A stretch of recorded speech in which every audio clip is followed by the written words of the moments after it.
Hello, BookTube. I have a little mail for you. I thought we'd go through it together. Unfortunately, it's only a little mail because there was mail earlier and I had company. I had a guest. And the first thing he did when he saw me bring in a stack of packages was say, "Oh man, this is exactly like when you do it on camera. I want to do this too." So we opened the mail together, which is what you have to do when you have a guest. That absolutely has to take priority, but it decreases our number of packages. So we only have 3, but that's okay. We'll see what we can do with 3 packages. What is this first? A paperback of some kind? It's a thriller. Oh my, it's a thriller. It's from Thomas and Mercer, the thriller department of Amazon Publishing. And it's by Robert Brinza, and it's called 9 Elms. Comes out on December 1st. 9 Elms. There is the forest sideways like that. Inspired by psychologically and twistedly complex relationship between Clarice Starling and Dr. Hannibal Lecter, the author explores the relationship between a heroine and a charming psychopath who are devastatingly linked. Kate Marshall is a former police detective and recovering alcoholic who 15 years later is still haunted by the scandal that clouded her victorious capture of the notorious 9 Elms serial killer and ended her career. Now a lecturer at a small coastal English university, she's doing her best to take care of her young son, but given her traumatic past, she must lean on her mother for assistance. Her quiet life is shattered when a copycat takes up the work of the 9 Elms killer, and more bodies turn up under eerily familiar circumstances. Oh boy, okay, so this is checking all the boxes of a stereotypical serial killer thriller.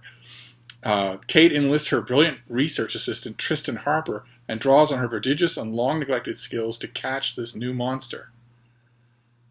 Okay, well, as we pointed out, thrillers don't have to be unique. They don't have to be totally original.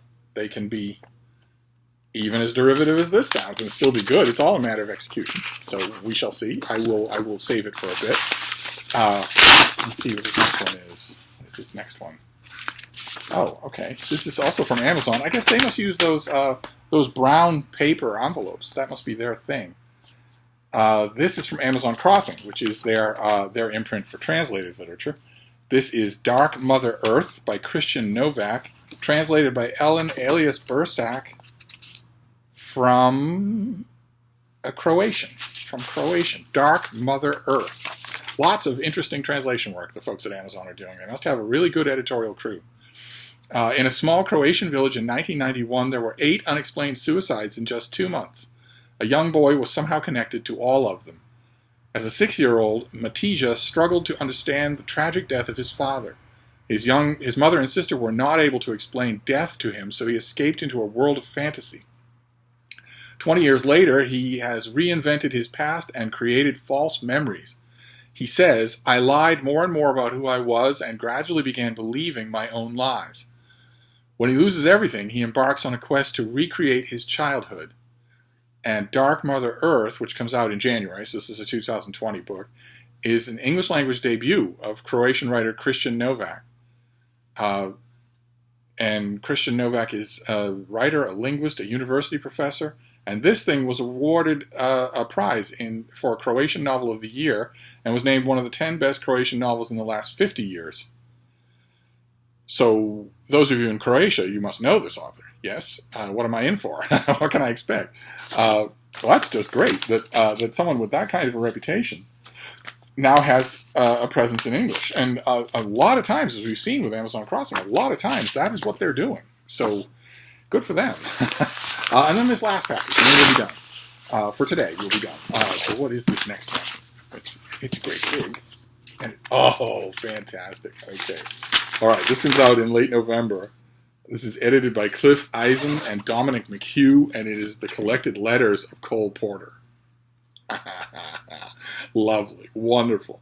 From Anything Goes to Kiss Me Kate, Cole Porter left a lasting legacy of iconic songs, including You're the Top, Love for Sale, and Night and Day. Yet alongside his professional success, Porter led an eclectic personal life featuring exuberant parties, scandalous affairs, and chronic health problems. This extensive collection of letters, most of which are published here for the first time, that's what got me interested in this when I read about it, dates from the first decade of the 20th century to the early 1960s and features correspondence with such stars as Irving Berlin, Ethel Merman, and Orson Welles, as well as his friends and lovers. And Porter, like everybody else at the time, had to be good at letter writing. It was only a weird exception. People who weren't. And all their friends knew it. It was a normal thing that you had to be good at, and he was better at it than most people.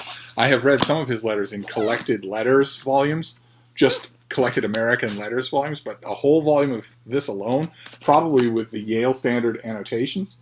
Yeah, look at that. Every page is annotated. Fantastic. This is going to be great.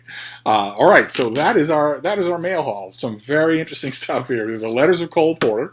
We have a Croatian novel that won all sorts of awards. And we have a new serial killer thriller from the serial killer arm of Amazon. So the thriller arm of Amazon. And there were other books. They'll crop up in the course of the month.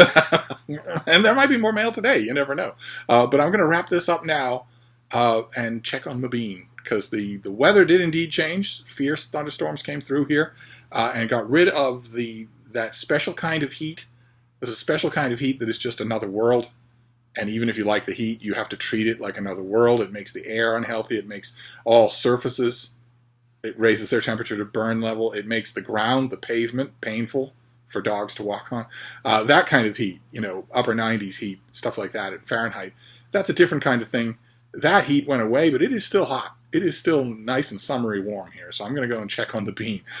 Sorry about the short video, but yesterday with the pitch black in the middle of the day really threw me off. But I will get my mojo back, don't you worry. We'll do it for Friday.